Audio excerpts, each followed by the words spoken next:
appreciate you for joining me, on a Cosmo Vision platform. Thank you, King. First thing first, I want to commend you on your King Stop Killing Kings march that you had this past Sunday. I commend you for everything that you're doing in the community. And it's unfortunate we had to lose Nipsey Hussle for, something like this to take place. How you feel? Nip was like important, you know what I'm saying? And it's like, unfortunately, ironically, he didn't get any level of the recognition and respect that he deserved to get during his life. But I always just been a fan of Nip. It's like, I don't know, I think it's like kindred spirits. It's like just connected energy, it's just wavelength, prior to even meeting him. Just listening to him, music-wise, interviews, I just knew we were just always on the same page, And then back in August, we did a concert in LA for the Times Done movement, in which we were talking about how we were gonna take away the barriers for people who had returned to society from prison, and talk about how all the barriers and the stipulations pretty much hinder your life. And and he did a concert for my boy J.Jordan, who's out there, who does the work out there. And he had put it, and Nipsey was the headliner, and I was on the bill with him. And we met, and we just was building, and immediately, like, it was just that respect. Like, yo, I love what you do, I respect what you do. Anything you need from me, likewise, yo, take my math. We building, and it was just immediate like that. And so I've always just been a fan. What he represented, just how you carry, like men. I'm not too shallow, or I don't have an ego enough to be able to identify another lion and be like, yo, I respect you. You know what I'm saying? And he was one of those people, the few people in this industry that I respect on that level. And so when he passed away, and the way he passed away, it just hurt. Like, I literally was in tears, like literally crying for days. You know what I'm saying? It was like I lost a family member. Like, I literally lost somebody that I lived with my whole life. But it was because our mission was so similar. Just evolving from these streets, coming from where we come from what we come from, understanding the pitfalls, and then when your mind evolves to a certain place, and then you start to give that knowledge back to your people, and then you don't never get the recognition that you get. You don't get the recognition of people that's feeding us poison. You know what I'm saying? You don't get the platform of the people that's destroying our minds. You never get that. But you just move strong in your conviction, and you stand on what you stand on, and you understand that I'm moving in principle. So that's what he was doing. It's so unfortunate that we lost him the way we lost him, right? And I know we was having this conversation off air, but it's like, it's unfortunate that it has to take somebody deaf for, the public and the masses to really understand the value that, we have and what we bring into the table, So it's very unfortunate. How do we change that narrative, man? It's like, we don't support each other until we gone. What's up with unification? How do we unify? How do we bring each other together as brothers and work with one another? So I feel as though, brothers, we got a lot of ego. There's a lot of ego in place. A lot of individuals feel some type of way with, just being a supporting cast. Everybody want to be the star player of the team. If they can't be the star player of the team, they don't want to support. I was speaking to a couple young brothers the other day. I say, listen, everybody can't be Jordan. Cool Coach and BJ Armstrong, they all had to play a certain role on the team, but at the end of the day, they got to win and they got to ring. That's right. What are we doing it for? That's right. I thought we was doing it for the wins. That's right. And the wins is to be able to feed our family and to be able to help other people feed their families and put them in position to win. That's right. That's the win. That's the win. So no matter what position you playing on the team, long as you win. I thought that was the mission. And what's so crazy about that is you don't choose who you are. You understand what I'm saying? You don't get to say, yo, I want to be Jordan. Jordan didn't say, he earned his spot as Jordan. He got on the court and his game spoke for itself. And that's what comfortability, that's what identifying who you are in your own reality. Like, Jordan and Scottie Pippen was on the same team, where Scottie was scoring almost 30 a game in Jordan. He was able to play his role. Exactly. He did what was good for him, and Jordan did what they both, they got their own accolades. He was the defensive player of the year. Jordan was scoring, but they were both superstars. You don't have to dim your light, or you don't have to try to dim my light for yours to shine. And that's what we gotta understand. Like I don't have a problem standing next to another person who is just as strong or even stronger than me, because I understand that my strength is gonna be seen by who it's supposed to be seen by, just like his strength is gonna be seen by. So I don't feel like you can diminish my light or dim my light. You put me on any platform with anybody, what it is that I'm supposed to receive, I'm gonna receive anyway. So when we start identifying that and realizing that, then we can move forward. But then first, you gotta understand as, I want my brother to win. I gotta look at you as my brother. I can't look at you as an adversary. I can't look at you as the ops. I gotta look at you as an ally, as a brother. I gotta feel proud every time I see you do something, because it empowers me knowing like, look, somebody like me is doing something positive. So the more he gets, it makes it easier for me. He's setting a pathway for me to be able to do something great in mine. But it's unfortunate, a lot of brothers don't look at it that way. No. Yes, being the fact that you're moving, you're evolving at a rapid speed, and I'm stuck in the quicksand, it's kind of hard for me to support you. Instead of showing some humility and coming to you, hey, my son, yo, man, I'm motivated. I'm inspired by your movement. What could I do to be a success? What could I do to contribute? Communication.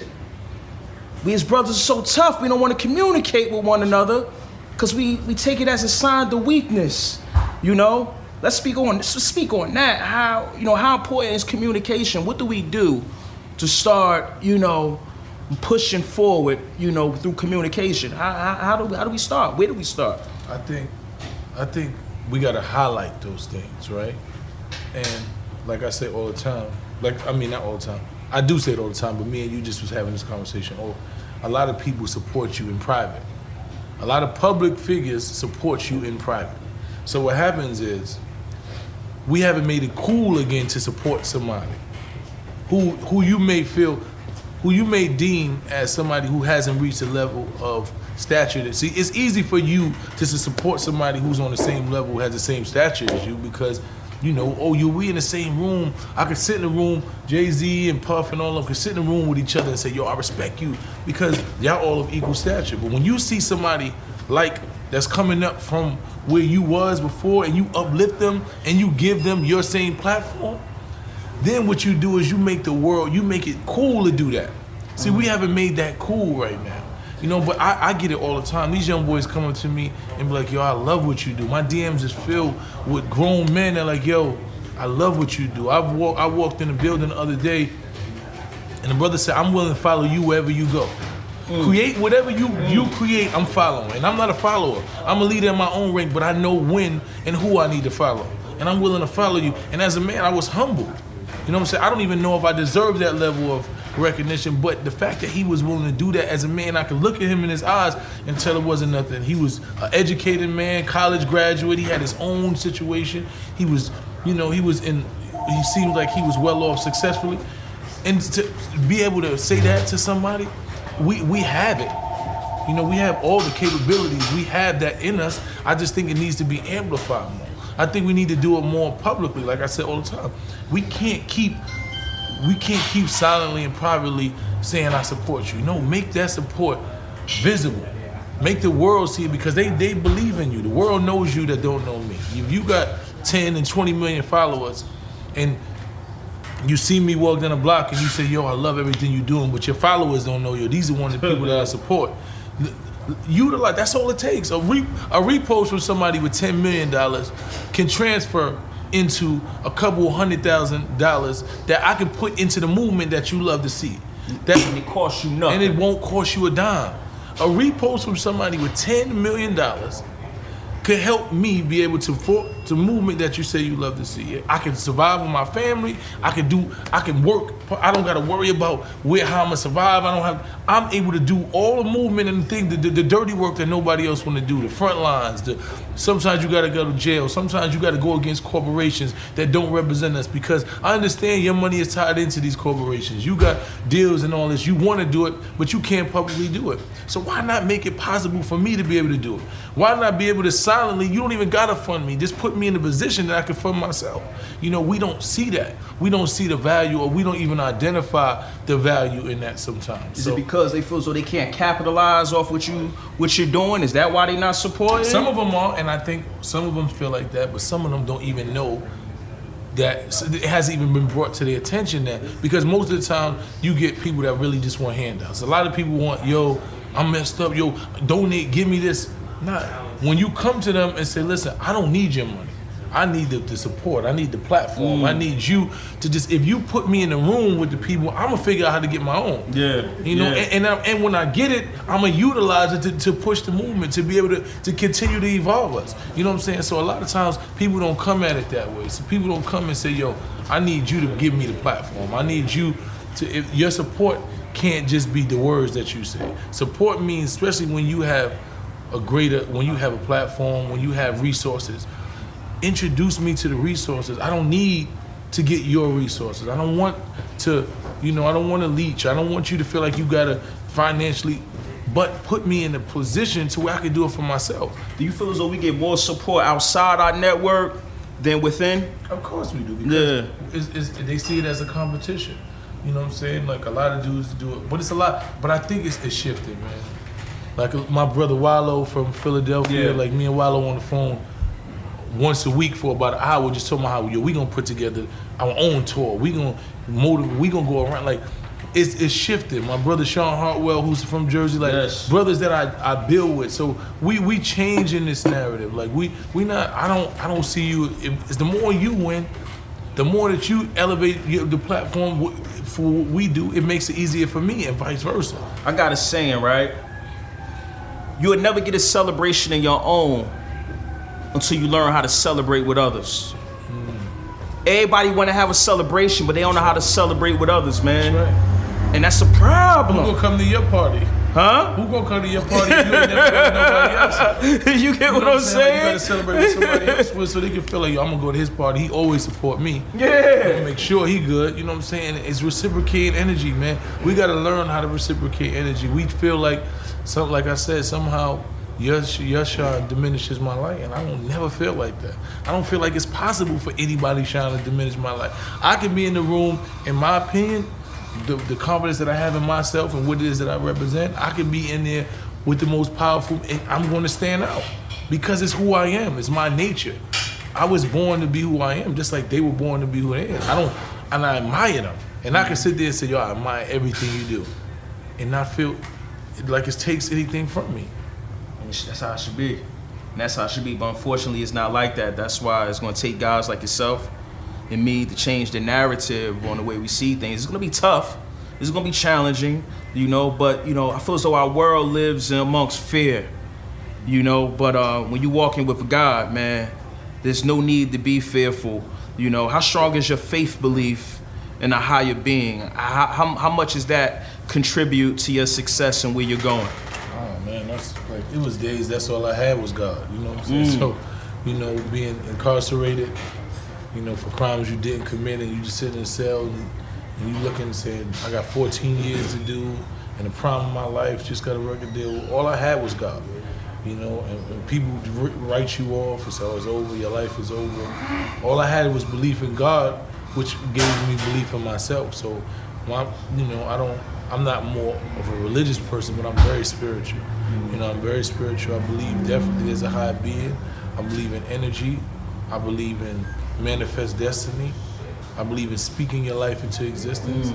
And that's why I'm a big advocate of saying what you believe. Like I do affirmations with my son every day. My 7-year-old son, I drop him off to school, and the first thing he says is, I'm a king and I'm chasing greatness. And if I can't control myself, then I can't control anything. That's he gets out the car. As soon as we pull up to the school, I don't even got to tell him. That's what he says to me, and he gives me a hug. and I say, go be great. You know, That's important. It's important. Where did you get this positivity from? Where did it stem from? Did it take you to be incarcerated to get to where you are? I just think I've always been positive. You know, my circumstances around me made me have to feel like I had to adapt to survive. At times I did have to adapt to survive, you know, being around. When you're surrounded by lions, you know, they don't respect the prey. You know, you either gonna be prey or you become one of the lions. So being surrounded by lions, understand that I was naturally a lion anyway. So I had to defend myself, and I had to show, you know, there was a level of, you know, animalistic in me, but it never was who I was. I never preyed on the weak. I never enjoyed doing negative things, even when I was doing it, when I was in the streets hustling and all that. It never made me feel good selling drugs to people, knowing that I was engaging them in a lifestyle that I knew that was detrimental to their kids and their kids' kids. Like, that bothered me. Like, my moral compass was never comfortable with that. You know, so it was nothing for me to just leave that life and transform into something. It was always, the goal was to be able to evolve past that. So, you know, my moral compass never really was into that, man. I always wanted to be better than that, and I just feel like when the opportunity presented itself, you know, I just took it. And jail was a time where I got to sit and really identify, because nobody in there but you. When you're in that cell for 23 hours and you just looking in the fake mirror they got, and it looks like a little cartoon, the only thing you see is your face. You can't lie to you. You know, you can't trick yourself, you can't do nothing. So it was hard conversations and hard realities that I had to deal with about me. You know, I said to myself, every day that I'm in prison, that I don't learn or grow, the system wins. You know, like, I'm in here for a crime I didn't commit, but what is the purpose of me being here? Because I'm not in here for nothing. I get it, but there's something that I have to take from this. You know, DMX said in his rhymes, to suffer is to survive, but to live is to find the meaning in the suffering. So I had to find the meaning in the suffering for me, man. And it was like when I came home, my mind was just more clear, man.